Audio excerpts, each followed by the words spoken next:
Bonjour à vous, chers téléspectateurs de Canal 10, chers téléspectateurs et fans de Culture Business. Merci de nous retrouver comme chaque samedi dans notre émission 11h midi pour parler d'économie. Culture Business, une modeste contribution dans le paysage actuel pour faire en sorte qu'on conçoive l'économie d'une autre manière, qu'on se dise enfin qu'il faut peut-être trouver des voies et moyens de développer, mais avec les entreprises, les petites entreprises, de voir dans quelle mesure les accompagner, et aussi les grandes, les accompagner de manière à ce que faire en sorte que ce territoire devienne une zone d'excellence et nous voir grandir et pourquoi pas exporter et nous en sortir un peu mieux. La dynamique actuelle elle est favorable, on l'a constaté au fil des émissions que nous avons entreprises. Depuis la crise, beaucoup d'évolutions. Il y a une certaine émulation, les entrepreneurs ont envie d'aller plus loin, mais aussi les institutions suivent et mettent en place des dispositifs. Nous le constatons, nous sommes très très heureux de cette situation. Maintenant, il va falloir capitaliser, il va falloir faire en sorte de mettre le curseur au bon moment. Merci de nous suivre. Je vais faire un salut particulier à deux personnes qui sont fans de cette émission, M. Sully Paudan et M. Guy Desbonnes, qui m'ont demandé de le saluer. Alors, je m'exécute. Alors, aujourd'hui, nous allons parler de la pêche, du monde de la pêche. Je vais d'abord me retourner côté de mes co-animatrices et les saluer. Comment ça va? Très bien, merci aujourd'hui. Vous êtes passé le mot, vous êtes venu en blanc, qu'est-ce qui se passe? Il y a un mariage. Le dress code. Oui. Ah, mais il faut m'informer. La prochaine fois, vous auriez dû me dire ça, on aurait dit ça à M. Cray aussi, on se serait mis en blanc. Il y a quelque chose. Non, c'est curieux. Voilà, le blanc, ça signifie quoi? La pureté et la sagesse. Oh là là. Voilà, ce que nous sommes tous, n'est-ce pas? Je me bats pour la sagesse. Ludivine, ça va? Ça va. Il fait une chaleur écrasante en ce moment, mais ça va. C'est vrai. Ça fait peur à beaucoup de gens, hein, parce qu'on se dit... le réchauffement climatique, saison, etc. On se rend compte. Mais bon, il faut qu'on se rappelle aussi quand même, à une certaine période, quand nous étions plus jeunes, pas toi, tu viens d'arriver, mais nous avons connu des périodes comme ça, aux périodes de carême. C'est-à-dire que ça fait un bon moment. On a été déshabitués avec un vrai carême, parce que je me rappelle à mon époque, c'était impossible d'aller en cours au lycée, voilà. Et il fallait un ventilateur absolument à une certaine époque, quand on avait de vrais carèmes. Dans les salles de Bainbridge. Voilà. mais toi-même, tu connais. Les après-midi à Bainbridge, c'était compliqué. C'est très compliqué. Donc, mais en fait, on a perdu l'habitude de vrais carèmes. Et on est surpris par de fortes chaleurs, mais c'était ça, tout le monde allait à la rivière. Enfin, Christophe, tu connais ça? Oui, tout à fait. Voilà, tous les quartiers allaient à la rivière pendant ces périodes-là parce que c'était une période compliquée. Ça me permet de faire une transition avec M. Cray. Christophe Cray, bonjour. Oui, bonjour. Merci d'être avec nous. Alors, on se connaît, hein, on va se tutoyer. Il n'y a pas de protocole hein, dans cette émission. Hein. Ok, bien super. Voilà, le vouvoiement n'est pas systématique. Et des fois, on commence par le vouvoiement et à la fin de l'émission, on se met à l'aise. Alors, tu es le président du comité des pêches de Sainte-Rose. Voilà, plutôt de l'association des marins pêcheurs, la MPNBT. La MPNBT. La MPNBT. Voilà. Association des marins pêcheurs du Nord-Bastère. Ah d'accord, ok, un peu plus général.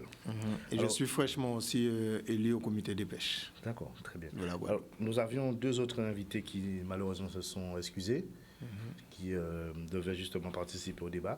Donc tu vas devoir assumer la tâche tout seul. Je vais faire de mon mieux. Voilà. Donc alors... Brigitte et Ludivine, vous interagissez comme d'habitude. Hein. On va essayer de voir dans quelle mesure la pêche et premièrement voir la situation des pêcheurs aujourd'hui, des marins pêcheurs aujourd'hui.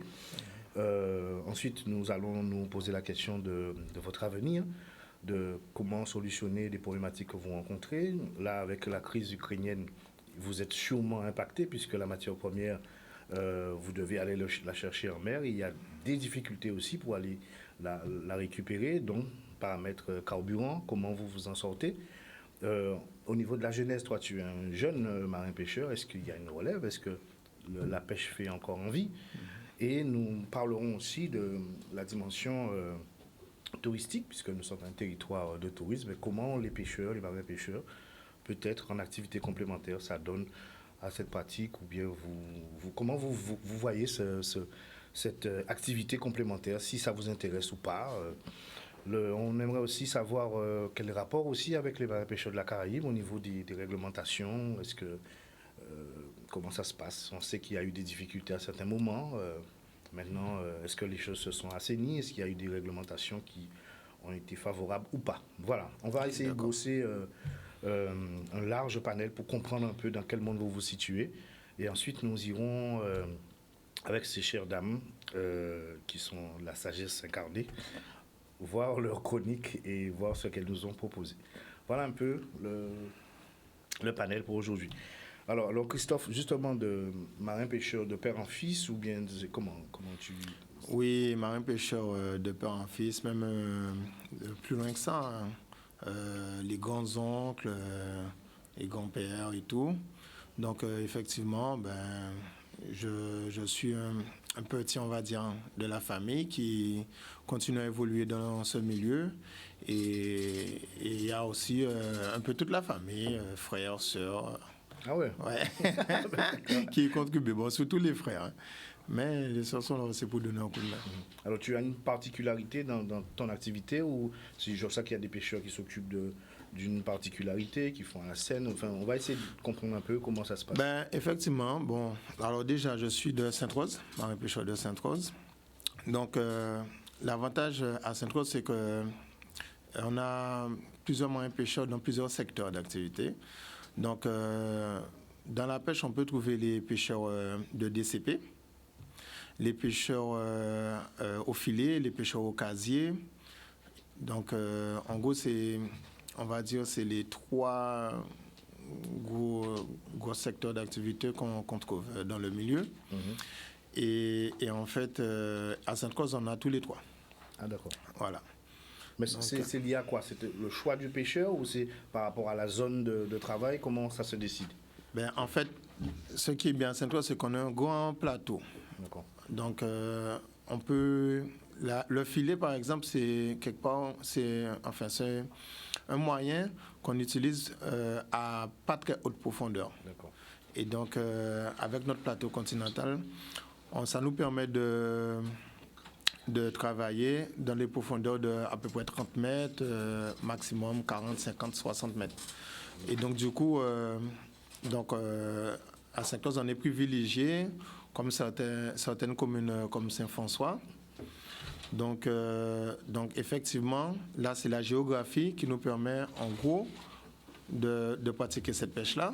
Parce qu'il y a certains endroits, comme Basse-Terre, tout ça, c'est plus compliqué parce que ça descend tout de suite, à 100, 200 mètres. Sinon, pour le DCP, donc là, c'est le choix des marins pêcheurs. On peut préciser le DCP pour ceux qui ne savent pas. Alors, DCP, c'est le dispositif de concentration de poissons. D'accord. Donc, c'est en fait un mouillage avec, on va dire, attaché à une bouée et avec quelques trucs comme des bâches, des trucs comme ça qu'on met dessus pour attirer les poissons. Donc ça attire d'abord les petits poissons et les gros viennent ensuite pour manger les petits poissons. Et en fait, on va avec la ligne pêcher aux alentours. C'est là où on attrape des dorades, des thons, des marlins, effectivement. D'accord. Et là, c'est plus au large, là. Ok, d'accord. Et les DCP appartiennent à des pêcheurs? Comment ça se passe? Alors, effectivement, les DCP, ce sont les pêcheurs qui les mettent en place. Donc, c'est chasse gardée, le DCP appartient à une personne? Exactement. D'accord. Donc, ça appartient à une personne. Bon, la loi dit que, normalement, n'importe qui peut venir pêcher dessus quand le propriétaire n'est pas là. D'accord. Donc, ça, c'est la loi. Bon, en pratique... c'est presque pareil, sauf que les marins pêcheurs ont une entente entre eux. Ils préfèrent que les autres viennent à partir d'une certaine heure, c'est-à-dire plus vers l'après-midi, parce qu'effectivement, il y a certaines espèces comme la dorade. Lorsqu'on vient pour les pêcher, en fait, celui qui vient après a beaucoup moins de chances de pouvoir les pêcher, de pouvoir en pêcher. Donc, il vaut mieux que ce soit le propriétaire qui prenne son poisson sous son DCP. Donc, voilà. Mais en général, on essaie de faire en sorte que ça se passe bien, même si de temps en temps, il y a C'est dans quelques l'humain, petits il y a problèmes voilà, forcément entre marins et pêcheurs. Très bien. Brigitte? Oui, alors je disais que monsieur Vincent, donc, qui est président de l'association du comité des pêches de Guadeloupe, qui a été nommé il y a moins de 3 semaines à peu près, Oui. devait être présent. Donc effectivement, ici, il s'est excusé. Il devait nous faire une présentation du panorama de la pêche, la cartographie de la pêche en Guadeloupe, à savoir le nombre de navires, le type de pêche, et puis le nombre de la consommation surtout de poissons et de produits halieutiques, donc poissons, pêche. Est-ce que vous avez quelques éléments ou est-ce que Bon, vous pouvez- moi je ne vais pas être aussi précis que le président, d'autant plus que bon, je n'avais pas préparé cela. D'accord. Mais je peux être un peu, en général, je peux vous dire, bon, on est à peu près 400 navires, je crois. D'accord, ok. Et en fait, quoi, il y a une diminution conséquente du nombre de navires, du nombre de marins pêcheurs. Donc justement, on met en place au comité des moyens pour que la relève puisse se faire. Donc il faut savoir que c'est un métier d'accord qui est difficile, mais c'est un métier qui permet de nourrir sa famille très bien et même de nourrir d'autres familles. Tout à fait. Donc en fait, il y a de l'espoir, il y a moyen de s'en sortir. Et en fait, le problème aussi vient aussi de la ressource. La ressource qui a tendance à diminuer parce qu'avant, tout est un peu moins contrôlé. Donc les pêcheurs, ils allaient en mer, ils pêchaient et regardez, ils ne faisaient pas trop attention à la ressource. Nous, la nouvelle génération, on s'en rend compte très bien que maintenant, on n'a plus le choix.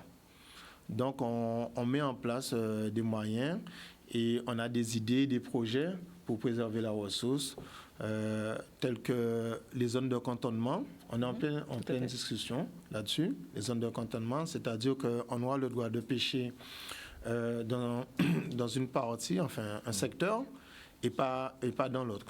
Si tu permets, Christophe, on va parler justement de la relève et des solutions dans une autre partie. On va justement, avec Brigitte, on va continuer sur la question en fait, je sais qu'à Sainte-Rose, vous avez un comité de pêche, il y a le comité de Port-Louis, le comité aussi... L'association. C'est l'association, voilà, tout à fait. l'association. Ainsi que l'association de Pointe-à-Pitre. Comment ça se structure et depuis quand ça se structure et justement quelles sont les différentes organisations qui permettent justement d'être en lien avec les institutions pour faire remonter vos doléances. On verra la partie prospective après parce que c'est très important qu'on s'arrête vraiment sur la relève, qu'est-ce qu'elle propose, comment elle règle les problèmes. Bon, on reviendra de ça tout à l'heure si tu permets. Alors, est-ce qu'on peut justement savoir, parce que je sais qu'à un certain moment au niveau des plus grandes associations, c'était Port-Louis, je crois, avec Sainte-Rose et le Russie, ce sont des endroits où il y a plus de concentration. Désirade aussi, voilà. Si tu peux nous justement faire qu'on puisse voir un peu, comprendre un peu comment ça se passe dans le monde de la pêche. Ouais.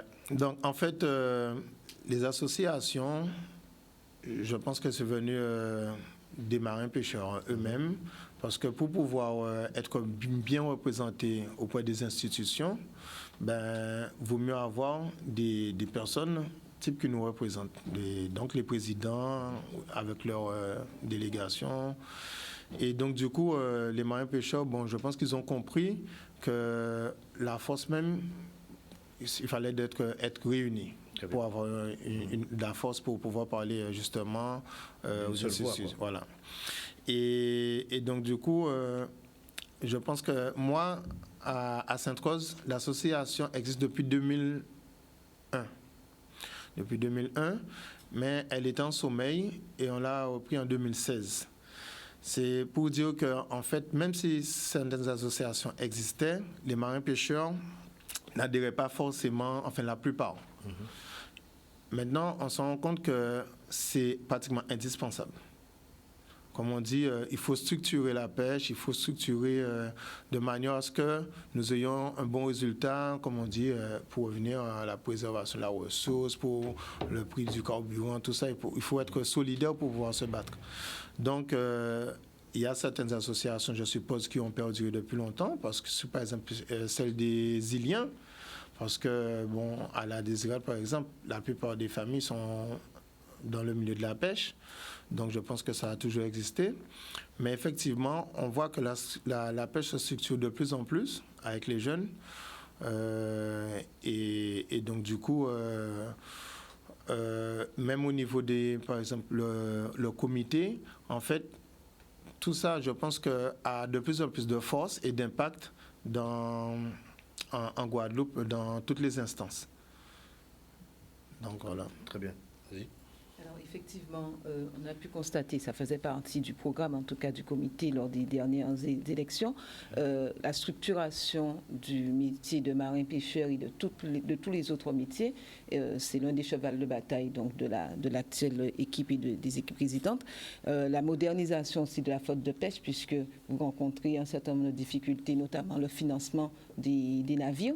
Et donc, aujourd'hui, effectivement, il y a alors de ce qu'on peut constater, en tout cas, comme vous le disiez, il y a un accompagnement des associations au sein des communes. En tout cas, on invite, le comité invite, ainsi que les organismes publics, invitent les marins-pêcheurs à se regrouper pour pouvoir faire force, en tout cas, et pouvoir mieux défendre les difficultés auxquelles ils sont confrontés. Donc, il y a la modernisation de la flotte de pêche, il y a l'encadrement et la formation aussi des marins-pêcheurs. On avait jusqu'à dernièrement l'IRPM, l'Institut régional pour la promotion de la pêche ou de la pêche maritime, qui existait. Donc, elle n'existe plus. Il y a eu de formation. Donc, il y a effectivement des formations une volonté en tout cas de remettre en place la formation de manière à ce que vous puissiez, vous marins-pêcheurs, mieux défendre vos métiers et puis surtout poursuivre parce que comme vous disiez, il y avait une diminution de la ressource, l'âge des marins-pêcheurs est de plus en plus. On arrive de plus en plus proche de la retraite et donc il y a une jeunesse qui a lieu d'accompagner et de former pour que ce métier, en tout cas ces différents métiers, puisqu'il y a le métier de marin-pêcheur professionnel, il y a le métier de marieur, après il y a d'autres métiers qui rentrent en compte et donc il y a vraiment lieu d'accompagner dans ce sens en fait. Voilà. Mais est-ce que ces dispositifs sont en place parce que les récipiendaires, est-ce qu'ils y vont? Est-ce que les marins-pêcheurs sont demandeurs? Est-ce qu'ils vont faire des formations? Ben oui, et en fait, ça devient presque... En fait, c'est obligatoire. D'accord. Donc, en fait, maintenant, on ne peut pas être marin-pêcheur comme ça du jour au lendemain. Très bien. Donc, maintenant, il faut avoir un minimum de diplômes. Donc, déjà, il faut avoir, pour les patrons marins-pêcheurs, le capitaine descend ou le KPP. Le KPP, c'est une formation qu'on peut passer en moins de temps, qui permet d'être patron, mais qui ne permet pas d'aller forcément très loin. D'accord. Mais c'est une alternative pour ceux qui veulent être patrons rapidement et qui ont plus de difficultés à obtenir le capitaine 200. Ce que tu appelles le patron, c'est celui qui, c'est celui qui possède l'embarcation, c'est ça? Qui possède, mais en fait je devrais peut-être même dire capitaine, c'est surtout celui qui est capitaine à bord du bateau qui permet. Très bien. Voilà, c'est pas celui vraiment qui possède, c'est le capitaine, c'est celui qui ira en mer. Très bien. Effectivement, il y a eu la réforme de la formation professionnelle maritime en 2015 qui oblige effectivement les marins-pêcheurs à se former, donc les éléments que M. Kray a indiqués. Donc, essentiellement pour favoriser l'évolution professionnelle de ces marins-pêcheurs, poursuivre aussi le parcours de formation. Par contre, ce qui est dit, c'est que ça a beaucoup d'impact sur votre activité. Tout à fait. Beaucoup d'impact sur l'activité, et ça, puisqu'il faut il y a une revitalisation, une remise en cause des titres professionnels, et l'obtention des certificats est quelque peu compliquée. C'est un peu compliqué. C'est-à-dire que bon, là, je parle des patrons et il y a aussi les matelots. Les matelots, même aussi, doivent être diplômés. Donc, et ce n'est pas tous les matelots qui peuvent passer la formation, d'autant plus que les centres de formation ont tendance à disparaître ou bien ne pas fonctionner correctement. Tout à fait. C'est-à-dire que là, vous parliez de Guadeloupe formation. Même pour avoir le capitaine d'essence, c'est un peu compliqué en ce moment pour passer la formation à Guadeloupe formation.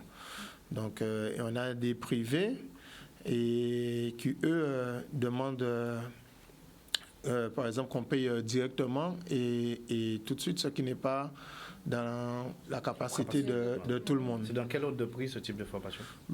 Ça dépend, ça peut aller jusqu'à 6 000 à 7 000 euros, voire 10 000 euros des fois. 10 000 euros, ça dépend. Tout à fait. Donc, c'est pas tout le monde qui peut avancer les sous. Et même si après on pourrait se faire rembourser, mais voilà. Mais justement, il n'existait pas de certaines aides pour permettre aux marins pêcheurs en devenir d'accéder à ce type de formation? Ben justement, les aides, c'est les aides de la région, ou bien peut-être d'autres comme le Pôle emploi. Mais comme je dis, les privés ne veulent pas passer par cela parce que des fois, ça met trop de temps pour eux pour être payés. Et je dis les privés, bon, il y en a un, bon, pour ne pas nommer, et en fait, il n'y en a pas beaucoup. Et les autres centres de formation qui, eux, acceptent les subventions, ben, eux, ils ont du mal à fonctionner. Donc, on essaie de voir au comité des pêches, justement, si on pourrait récupérer ces centres de formation. Enfin, en tout cas, nous-mêmes créer le centre pour, étant donné qu'on est les premiers concernés, donc faire en sorte que ça fonctionne et pour pouvoir aider les marins pêcheurs, la relève. Est-ce qu'il n'y a pas le comité des pêches n'a pas fait appel aux banques aussi pour pouvoir faire ses avances, puisqu'on sait qu'avec, normalement, une banque peut, à partir du moment qu'il y a une notification, par exemple, si c'est la région qui finance, s'il y a une notification, une banque peut quand même avancer les fonds. Est-ce que ça a été une alternative aussi, non? Ben, je pense que tout ça viendra au moment où on aura l'agrément en fait, du centre de formation. D'accord. Et donc, en fait, c'est en vue. Donc, je ne vais pas parler des choses que je ne connais pas réellement, mais je sais que le président, il est en train de faire ce travail-là. Et je pense que ça va finir par aboutir. De toute façon, nous, tu sais, dans la culture justement de cette émission, on veut pointer du doigt les problématiques de manière à justement être dans une perspective. On n'est pas là pour fustiger un tel ou un tel. On fait remonter les informations parce que, surtout le milieu de la pêche, je pense qu'il y a beaucoup d'ignorance. Les gens on voit les pêcheurs comme une activité traditionnelle. Beaucoup ne sont pas informés qu'il y a une telle structuration, une obligation de formation. Je pense que toi-même, dans la relation avec le client, vous remarquez tout ça. Oui, et surtout que de plus en plus que la législation devient de plus en plus précise et il faut être... Et on est très suivi et on peut même être condamné, en fait, avec toutes les réglementations. Notamment, en ce moment, il faut remplir les fiches de pêche. C'est très important. Les fiches de pêche, ce sont des fiches de capture. Maintenant, il faut savoir, en fait, on doit déclarer toutes les espèces qu'on pêche. Ah ouais. Donc vous allez qu'on les vende ou pas, il faut les déclarer. Mais à chaque pêche? À chaque pêche, il faut déclarer tout ce qu'on prend. Tout ce qu'on prend. C'est-à-dire même pas tout ce qu'on vend, mais tout ce qu'on prend. Même si on les prend, on les relâche, il faut déclarer. Ça peut paraître quelque chose de vraiment lourd, mais en même temps, tout ça aussi, c'est ça peut aider aussi à préserver la ressource. Parce que pour pouvoir préserver la ressource, il faut connaître sa ressource. Donc en fait, ça nous permet de savoir, en gros, en fonction d'avoir une idée de ce qu'il y a, en fonction de ce qu'on pêche. Très bien. Et puis ça va dans le sens de la professionnalisation aussi de ce métier-là. Exactement. Et donc aujourd'hui, on tend aussi, puisqu'il y a une diminution de la ressource, comme vous disiez, aujourd'hui, vous allez vers une diversification des activités, voire le traitement des produits de la pêche, donc la transformation, aller plus vers le large pour les produits poissons pélagiques et puis pélagique, pardon, pélagique. Donc vous allez vraiment dans cette orientation justement pour récupérer, avoir en tout cas plus de recettes du fait de la réduction de la pêche de côte, je crois. Exactement. Donc je vais prendre l'exemple à Sainte-Rose. À Sainte-Rose, en ce moment, il y a vraiment un grand bouleversement du milieu parce que, bon, dernièrement, il y a eu un changement au point de vue dans la municipalité et le maire, il tient beaucoup à ce qu'on reconnaisse ce milieu-là. Pour lui, c'est très important qu'on se dirige vers la mer. Donc, il a fait déjà plusieurs manifestations au bord de mer. Et donc, du coup, il a Bon, il faut savoir que la marina, le port de pêche de Sainte-Rose, c'est un port de pêche départemental. Mais donc du coup, lui, il utilise ses relations et pour pouvoir aménager au mieux le port de pêche. Donc c'est en de bonne voie. Et donc du coup, on a eu aussi la semaine bleue où on découvre vraiment tous les milieux, tout le milieu de la mer. Et on a reçu des jeunes qui ont des projets, donc notamment une usine de transformation et à Sainte-Rose. Et on a pris connaissance parce que nous-mêmes, en marin-pêcheurs, on ne connaît pas tout ce qu'on pourrait faire de notre produit. Et donc, du coup, avec le Pôle emploi, avec beaucoup d'institutions, on a pu découvrir justement tout ce qu'on pourrait faire de nos produits. Vous savez qu'on peut faire, on fait des sacs à main. Avec la peau de poisson. Voilà, à base de peau de poisson. Tout à fait. Donc, le cuir du poisson, ça existe et c'est très, très beau. Et c'est de la maroquinerie de luxe. Et voilà, exactement, c'est de la maroquinerie de luxe. Donc, c'est une entreprise de métropole qui est venue pour nous présenter ses produits, montrer tout ce qu'on pouvait faire. Donc, sans compter les transformations pour mettre le poisson en peau, même pour les bébés, pour les animaux, pour tout le monde. Et les transformations un peu plus courantes, les filets, tout ça. Et donc, du coup, ça permet aux jeunes qui ne veulent pas forcément aller en mer, mais pouvoir toujours travailler dans le milieu, dans le secteur d'activité, en créant des usines de transformation et dans telle branche ou telle branche, quoi. Ludivine? Pour l'instant, du coup, est-ce que les marins-pêcheurs de Sainte-Rose sont plutôt sur un circuit de commercialisation court, donc directement du pêcheur au client, sans forcément passer par des structures? Est-ce que vous vendez les poissons au magasin? Alors, en fait, on fait les deux. On fait les deux, c'est-à-dire qu'on vend, il y en a qui viennent directement, dès qu'ils sortent de la pêche, ils vendent sur le port même. Donc ça, on vend directement aux particuliers. Les gens aiment ça parce que le poisson est tout frais. Et effectivement, on travaille avec les mareyeurs. Les mareyeurs, en gros, on est presque obligé de travailler avec eux aussi parce qu'eux, ils prennent en quantité. Donc, quand on pêche beaucoup, on n'a pas le choix. Et en contrepartie, même lorsqu'on ne pêche pas, pour qu'ils puissent continuer à travailler, on laisse toujours une partie pour eux. Et donc, ça, c'est mon cas. Sinon, oui, on vend aussi aux magasins, aux restaurateurs, directement. Et après, toujours sur le prix. Pour le mareyeur, on va vendre moins cher. Qu'est-ce qu'un mareyeur? Un mareyeur, on appelle aussi le marchand de poissons. En fait, il achète le poisson tel quel dans nos mains pour le revendre tel quel. D'accord. Donc, c'est pour ça que forcément, on baisse le prix du poisson. D'accord. Mais eux, ils vont revendre souvent pour les restaurateurs aussi, qui sont plus loin, et les magasins. Et ils sont agréés pour ça. Parce que nous, un marin-pêcheur ne va pas vendre directement dans un centre commercial. Si voilà, il n'a pas l'agrément qu'il faut et on ne prend pas le temps. En fait, juste le fait d'avoir l'agrément, je pense qu'on change aussi de secteur d'activité. On n'est pas marin-pêcheur. C'est peut-être moins rentable aussi pour vous, puisque si c'est une structure commerciale, elle va vous demander de... D'ailleurs, voilà, on ne peut pas tout faire. On ne peut pas tout faire. J'avais une question par rapport à votre organisation et justement les listings que vous devez faire. Ça se fait sur le bateau ou quand vous rentrez? Comment vous gérez ça? En fait, on peut le faire après. On n'est pas obligé de le faire sur le bateau. Mais en tout cas, il faut avoir le poids. En fait, c'est le poids. D'accord.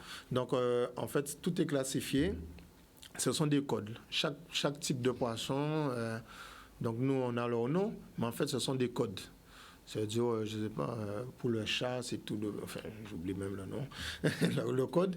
Mais en tout cas, chaque type de poisson a son code. Et donc, du coup, une fois on peut rentrer chez nous, mais il faut déjà avoir le poids du poisson. Donc, il faut peser en quantité quand tu arrives, et c'est par espèce. Donc, il faut savoir que tu as tant de chats, tant de gourrettes, tant de chirurgiens. Et après, il y a une case où qui est destinée pour les mélanges. Mais il faut essayer de faire au mieux de quand même séparer. Et mélange, c'est vraiment si tu as quelques kilos un peu de chirurgien cardinal, tu as des poissons, tu as pas beaucoup. Là, tu mets ça dans la partie mélange. Mais c'est un boulot quand même. D'accord. Ludivine, tu as une question? Alors, justement, je voulais, concernant les difficultés, hein, on va essayer de passer faire un résumé de ce que vous rencontrez comme difficulté. À certaines périodes, il y a la question de la chlordécone aussi. On vous a interdit un certain nombre de zones de pêche. Il y a eu à une autre période les poissons-lions. Alors, est-ce qu'aujourd'hui, le marin-pêcheur est plus apaisé? Est-ce que vous avez trouvé il y a moins d'inquiétude sur votre avenir? Vous savez, on a toujours nos difficultés. Hein. Donc, le chlordécone, je pense que nous, on n'est pas trop impacté à Sainte-Rose, parce que on n'a pas vraiment de zone où on n'a pas le droit de pêcher. Mais par exemple, du côté de Cap-Esther, toute la zone. Je pense que depuis le temps que ça existe, les gars se sont un peu habitués à aller pêcher au-delà. Mais n'empêche que c'est toujours une difficulté, parce qu'il faut toujours aller plus loin. Donc, voilà. Et nous, du coup, du côté de Sainte-Rose, tu reçois des gens qui viennent pêcher dans ton secteur parce qu'ils n'ont pas le droit de pêcher dans leur secteur. Donc, mais on finit par s'y habituer et travailler entre nous. Mais ça fait toujours un manque à gagner parce que ça fait toujours plus de sens pour certains, pour d'autres moins de poissons. Plus on est nombreux à pêcher, surtout dans les zones côtières, moins c'est rentable. Après, il y a quelque chose que je n'ai pas parlé, c'est la sargasse. La sargasse, c'est vraiment un problème, c'est un fléau, ça. Lorsqu'on va à la traîne, surtout les gens qui en souffrent dans notre secteur, c'est surtout ceux qui font le DCP. Parce que la sargasse, comme je vous dis, c'est la pêche à la ligne. Donc, on ne peut pas traîner, il faut adapter sa pêche avec la sargasse. Des fois, on ne peut carrément pas pêcher. Mais c'est vrai qu'on ne vous a pas entendu sur la question de la sargasse. Hein.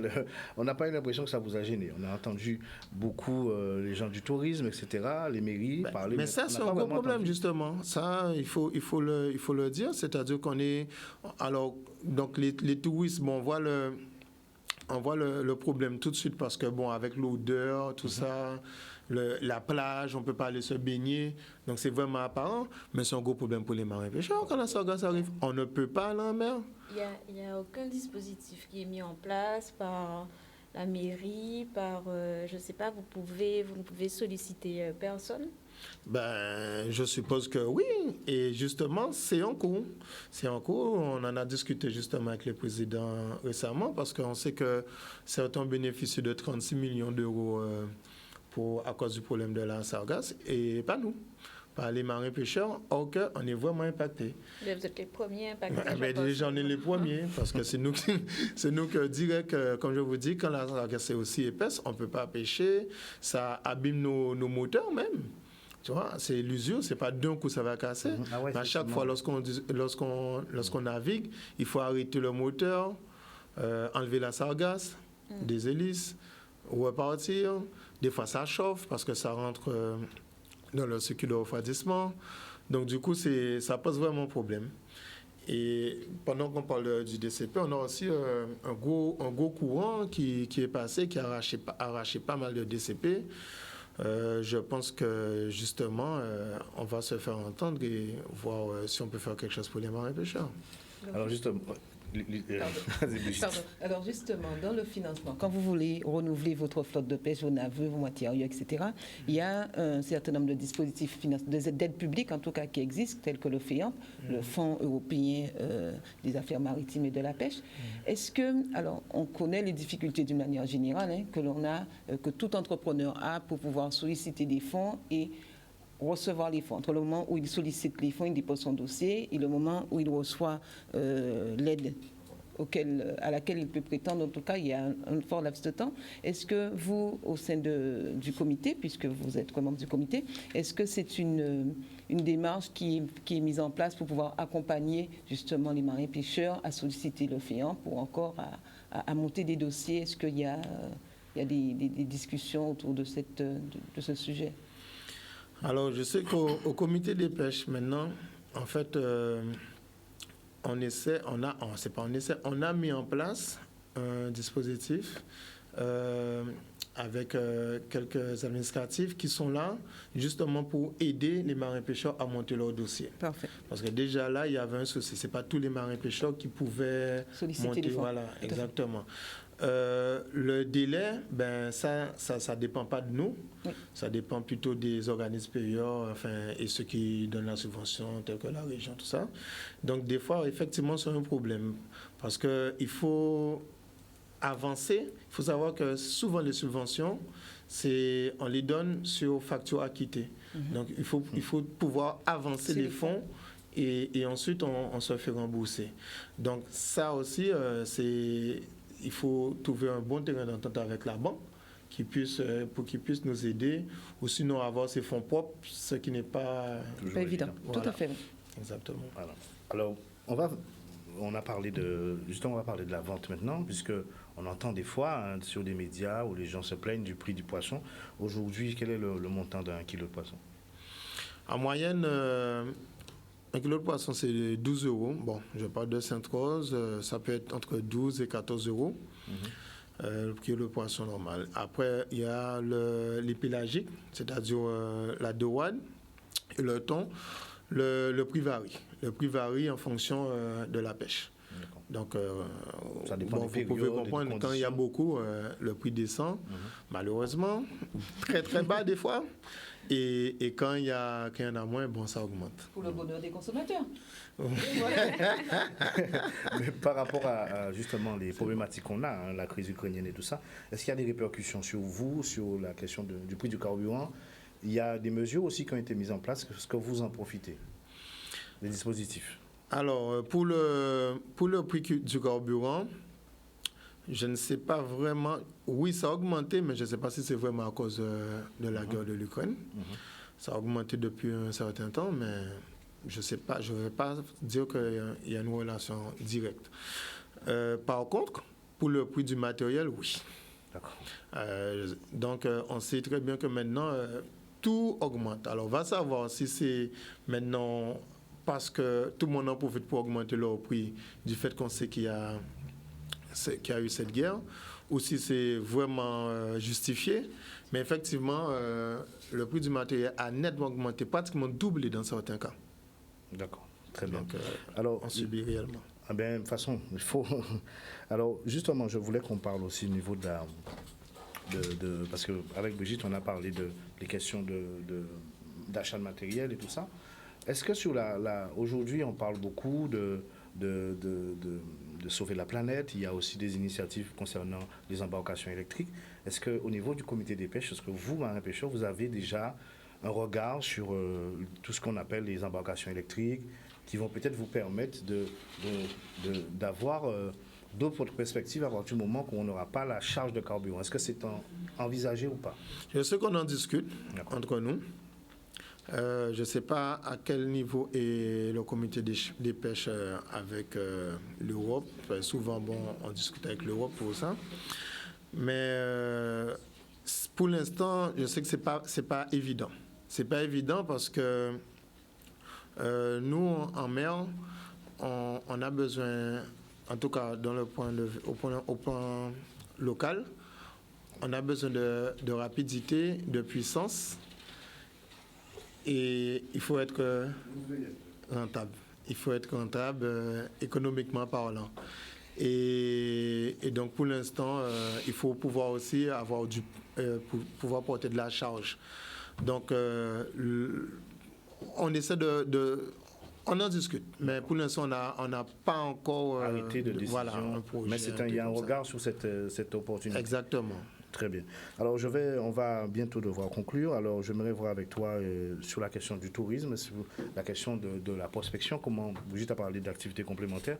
Est-ce que cette manne financière qui nous arrive, et on est content, est-ce que vous, en tant que marin-pêcheur, vous en profitez? Est-ce que vous avez un regard aussi sur cette activité? Ben oui, on essaie en tout cas. Donc, il y a quelque chose qui existe, on appelle ça là, le pescatourisme.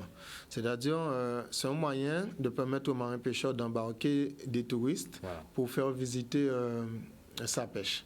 Vous avez besoin d'une licence pour le faire ou vous pouvez le faire? Enfin, c'est pas une licence. Tous les marins-pêcheurs peuvent peuvent le faire, sauf qu'il faut que ton bateau soit équipé pour. D'accord.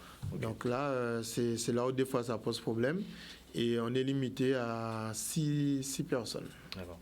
Mais sur la zone de la côte sous le vent, il y a, avec les baleines et tout ça, il y a une opportunité de faire découvrir justement, et ça fonctionne très très bien. Donc les marins pêcheurs sont acteurs aussi de cette question-là? Oui, en fait, justement, souvent les pêcheurs que j'entends parler qui font du pescatori, ce sont souvent les pêcheurs justement qui vont à la ligne quand ça pêche moins bien. Je pense qu'ils peuvent peut-être faire visiter justement les cétacés pendant la période. Donc, effectivement, il y en a qui en profitent vraiment de ce moyen-là. D'autres, par exemple, sur le secteur de Sainte-Rose, ils peuvent en profiter pour amener les touristes sur les îlets. Très bien, ouais. Il faut savoir que justement... Dans la mangrove aussi? Dans la mangrove, effectivement. Et il faut savoir que justement, dernièrement, il y a eu un projet pour aménager l'île Carrette de manière à empêcher que le sable ne parte, parce qu'il faut savoir que la plage a tendance à disparaître. Donc, encore quelque part où le maire aussi, il donne un coup pour qu'on puisse préserver cette plage qui est l'une des meilleures plages, enfin, l'un des meilleurs îlots de la Guadeloupe, l'un des plus beaux. Et donc, du coup, on est en train de voir si on peut, nous, dans l'association de Sainte-Rose, équiper tous les marins pêcheurs de façon à ce qu'ils peuvent avoir cette dérogation pour pouvoir faire visiter les îlets. Très bien. Alors, Christophe, on finira par une question. Est-ce que la pêche fait encore envie? Est-ce que les jeunes viennent? Est-ce qu'ils peuvent? Est-ce que tu incites cette jeunesse à justement regarder sur le monde de la pêche avec les difficultés que ça comporte, mais surtout avec des perspectives? Bien sûr, évidemment. On peut vivre très bien de la pêche, comme je dis.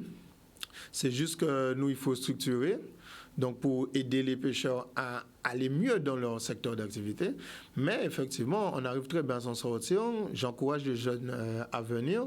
Et comme vous dites, comme on disait tout à l'heure, là, il y a d'autres métiers liés autour de la mer où on peut très bien s'en sortir. Et si on reste même dans la pêche, j'insiste, j'essaie toujours d'embaucher même des jeunes pour leur montrer la pêche et justement leur faire voir que c'est un bon métier. Très bien.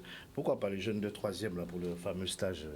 Il faut prendre des petits jeunes de 3e pour les emmener en mer. Christophe Kraï, merci. Je te laisse laisser un numéro de téléphone pour ceux qui veulent te contacter, des informations complémentaires. OK.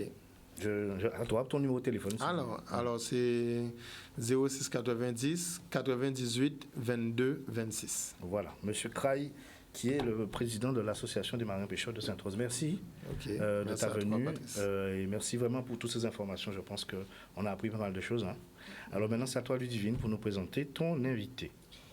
Alors, pour cette chronique aujourd'hui d'un jeune parcours, je suis avec Jeanne Dolin. Bonjour Jeanne. Bonjour. Du haut de tes 22 ans, tu es une môme entrepreneur accomplie. En plus de gérer ton quotidien de maman d'une petite en bas âge, tu es à la tête de ton entreprise d'esthétique et tu es depuis peu agent immobilière. Tout à fait. Donc, comment a commencé ton aventure dans l'entrepreneuriat? Bah, écoute, à la base, moi je voulais faire un BTS esthétique après mon bac. Bon, malheureusement, ça n'a pas suivi parce que bon, Ludivine, tu peux dire à Madame Multipotentielle de parler un peu plus fort. Ah, excusez-moi. Oui, donc du coup, voilà, après mon bac, j'ai voulu poursuivre avec un BTS esthétique. Bon, malheureusement, ça ne me plaisait pas. Bon, après, c'est un autre paradoxe pour la suite, du coup. Donc, ça ne me plaisait pas. Donc, j'ai arrêté en cours d'année.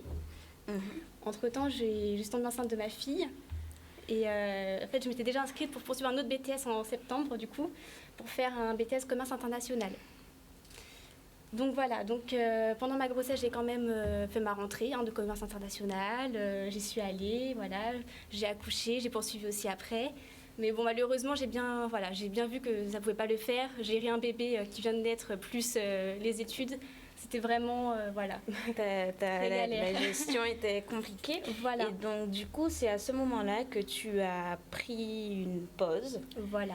d'1 an pour te retrouver. Comment s'est passé alors cette année où tu t'es retrouvée à maman à plein temps? C'est ça. À ne pas sans activité du coup. C'était bien parce que du coup, voilà, j'avais vraiment ma fille pour tout le temps. Voilà, je pouvais m'occuper, j'avais le temps pour elle. Mais c'est vrai qu'au bout d'un moment, j'avais envie de travailler aussi à côté, d'avoir une vie active. Voilà, pas seulement être juste une maman. Voilà, ça c'est. Et puis aussi, je suis jeune, donc j'ai envie d'avancer, de faire des choses aussi de ma vie. Ça doit être un véritable challenge au quotidien de concilier ta vie de mère et ta vie d'entrepreneur, plus de salarié maintenant. Alors du coup, quelles sont tes problématiques en ce moment que tu rencontres pour gérer ta vie de famille et gérer ton travail, ta vie professionnelle? Écoute, niveau problématique, justement, pour le moment, je n'en ai pas. Parce que du coup, ce qui est top, c'est que je peux gérer en fait mon planning, mon temps. Voilà, je suis assez libre et flexible sur mes horaires. Donc, je peux m'arranger pour déposer ma fille à l'école, la récupérer à 16h. Donc, voilà, le week-end, je suis disponible. Donc, je peux passer mon week-end avec elle sans souci. Voilà, je peux vraiment gérer, même le mercredi. Elle n'a pas école le mercredi. Voilà. Tout est donc une question d'organisation. C'est ça. Tout est donc une question d'organisation du coup. Et alors, comment, tu nous parleras dans un petit instant de ton entreprise Beautiful Doll et des prestations esthétiques que tu proposes. Comment alors as-tu fait, quand ton activité d'agent immobilier a commencé, comment alors as-tu fait pour trouver cet équilibre, cette stabilité? Est-ce que tu as été aidée? Est-ce que tu as eu ta famille à côté de toi? Oui, bien sûr. Oui, surtout ma maman qui est toujours là. Quand j'ai besoin d'elle, oui, toujours là. Voilà, non, franchement, pas de soucis. Tant mieux. Pour se concentrer du coup sur Beautiful Doll, comment as-tu monté ton entreprise? Est-ce que tu as suivi une formation? Tu as dit que tu étais dans un BTS commerce international après le BTS esthétique qui ne te plaisait pas à la base. Donc tu te retrouves quand même à monter ton entreprise d'esthétique. Quel a été le déclic? Alors, par hasard en fait, je me suis dit bon, pourquoi pas tenter une formation de technicien d'extension de cils. Donc voilà, je me suis inscrite, j'ai passé la formation, ça m'a plu. Donc voilà, j'ai commencé par ça. Ensuite, quelques mois plus tard, j'ai fait une formation du coup pour les ongles, voilà, prothésiste ongulaire. Ça m'a plu aussi, donc voilà, je me suis dit bon super, je peux combiner les deux et donc de là voilà, j'ai décidé de créer mon entreprise pour pouvoir du coup faire des prestations à domicile en fait. Voilà, sur toute la Guadeloupe. D'accord. Et alors, du coup, pour se concentrer un peu sur Beautiful Doll, tu proposes donc des extensions de cils, tu proposes aussi également du nail art, des manicures, du coup. On peut te retrouver donc à domicile, mais est-ce que tu as aussi une adresse? Est-ce que tu fonctionnes chez toi peut-être? Non, je préfère regarder mon domicile, voilà, c'est mon endroit personnel à moi, privé, et voilà, faire mon activité uniquement à domicile. Te déplacer chez les gens. D'accord. Concernant maintenant ta nouvelle profession d'agent immobilière, ça aussi, je suis assez admirative, surprise que tu arrives à combiner ces 3 casquettes, puisque la casquette de maman est quand même un travail à plein temps. Comment est venue cette opportunité? Alors, moi, j'ai toujours voulu travailler dans l'immobilier, du coup. Mais c'est vrai qu'après le bac... Des choses qui n'ont rien à voir. Non, mais vraiment, c'est dingue. Et oui, du coup, après le bac, à la base, je cherchais un BTS profession immobilière, sauf qu'en Guadeloupe, j'en ai pas trouvé. Apparemment, maintenant, il y en a un, là, depuis quelques temps, mais voilà, à l'époque, il n'y en avait pas. Donc, j'ai laissé tomber, voilà. Et donc, du coup, là, il y a quelques temps, je me suis dit, non, j'ai envie de faire quelque chose d'autre, de rajouter quelque chose, voilà, comme s'il n'y avait pas assez entre vie de maman, voilà. Mais non, je veux toujours plus. Donc, c'est bien, oui, je peux atteindre mon objectif, mais voilà, je vais toujours m'en fixer un autre. Donc, du coup, voilà, j'ai vu cette annonce sur Facebook, voilà, l'agence recherchait une commerciale. Donc, j'ai postulé, voilà, je me suis dit, qui ne tente rien n'a rien. J'ai postulé, j'ai précisé, je n'ai pas de BTS profession immobilière ou autre. Et donc voilà, j'ai été recontactée par l'agence qui a voulu me rencontrer. Donc c'est une femme qui s'appelle Stéphanie, je la salue d'ailleurs si elle me voit.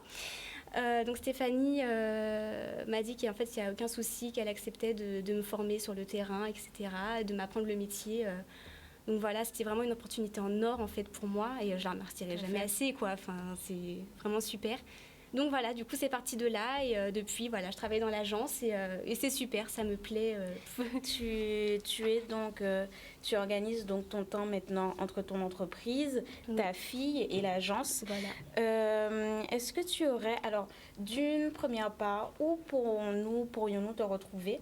Donc, avec d'une part ton entreprise d'esthétique et concernant l'agence immobilière, est-ce que tu aurais une adresse, un contact?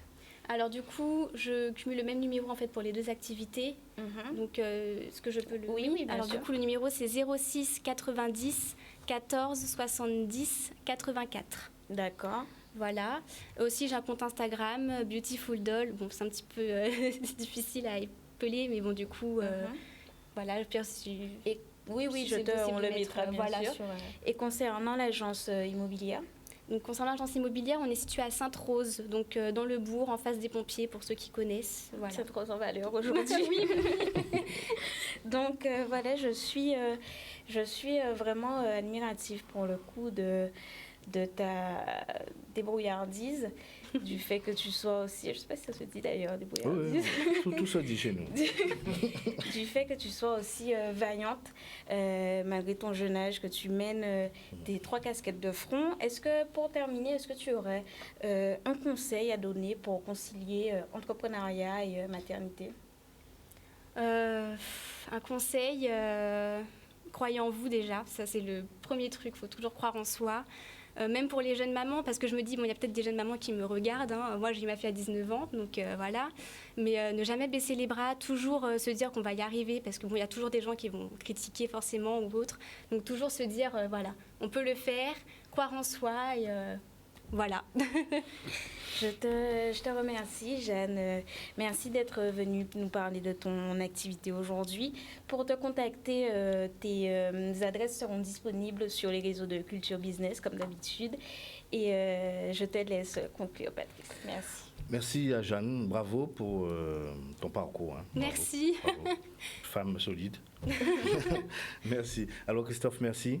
Christophe Caille, je précise, président de l'Association des marins pêcheurs de Sainte-Rose. Merci. Et membre Je voulais justement en profiter parce que puisqu'on voit une jeune femme qui est très dynamique, je voulais quand même féliciter les femmes de marins pêcheurs qui subissent justement ces métiers-là, enfin, qui sont... ils ne peuvent pas avoir leur mari tout le temps chez eux. Donc, je les félicite parce qu'il faut avoir du courage quand même pour avoir un mari marin pêcheur. Voilà. Voilà. Bravo, c'est dit. Et c'est un monsieur qui le dit. Voilà. Merci à tous. Merci à notre ami technicien, super comme d'habitude. Bon appétit à vous. On se retrouve la semaine prochaine. N'oubliez pas, Culture Business, allez sur Canal 10, partagez, nous sommes là. Et donnez-nous vos observations aussi. D'accord? Merci. Salut. OK.